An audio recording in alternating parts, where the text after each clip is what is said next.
موت کی آرزو کرنا منع ہے۔ رسول اکرم صلی اللہ علیہ وسلم نے فرمایا، کوئی شخص تکلیف یا مصیبتوں سے گھبرا کر موت کی تمنا نہ کرے، اس لیے کہ اگر وہ نیک ہوگا تو اس کی نیکیوں میں اضافہ ہوتا رہے گا، اور اگر برا ہوگا تو ممکن ہے کہ اسے اللہ تعالیٰ توبہ کی توفیق دے دیں۔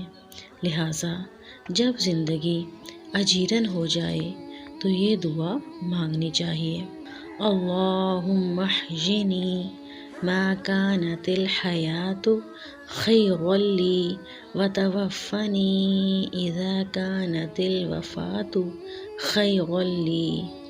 اے اللہ، جب تک میرے لیے زندگی بہتر ہے مجھے زندہ رکھ، اور جب میرے لیے موت بہتر ہو تو موت عطا فرما۔ آمین یا رب العالمین۔